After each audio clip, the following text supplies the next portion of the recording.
Displacement एक ऐसा defence mechanism है जिसमें आप एक चीज का रिएक्शन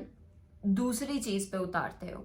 अब डिस्प्लेसमेंट में इमोशंस के अलावा इंसान या सिचुएशंस भी हो सकते हैं.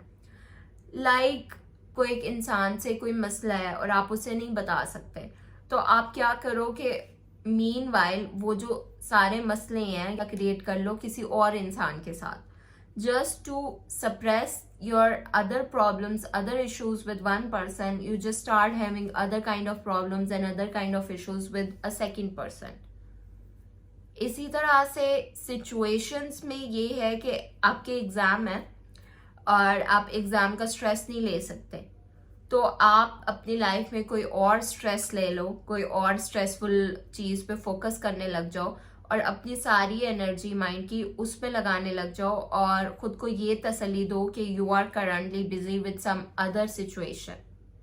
तो displacement is simply a name of you convert your emotions from one person, place or situation to another person, place or situation, just to avoid the anxiety that is related to the former one.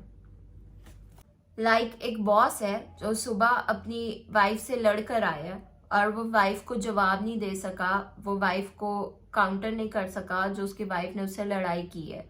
और वो अब अपने काम पर आया है तो वो अपना सारा गुस्सा अपने कुलीग्स पे उतार है. या फिर एक बच्चा है जिसको उसकी मदर ने कुछ करने से मना किया है, अब क्योंकि वो एक काम नहीं कर सकता, वो बाहर नहीं जा सकता, तो वो अपना टॉय तोड़ने लग जाएगा और अपना सारा गुस्सा उस टॉय पे निकालने लग जाएगा. इस तरह से एक और एग्जाम्पल है कि एक पर्सन की वाइफ की डेथ हो गई है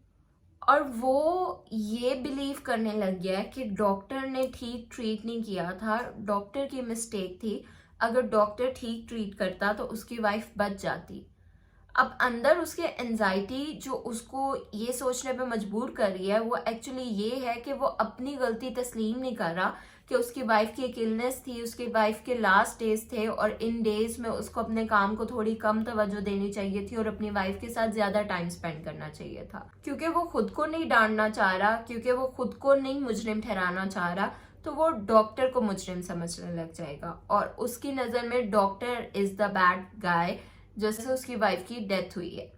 और डिस्प्लेसमेंट आपको एक ऐसी फीलिंग से जो आप में एंजाइटी कॉज कर सकती है, आपको निकालने के लिए आपकी जो सारी एंगर है या जो आपका सारा आपका एंगर है या आपकी नफरत है या आपकी गिल्ट है, वो आपको एक चीज से दूसरी चीज पे फोकस करवा देती है.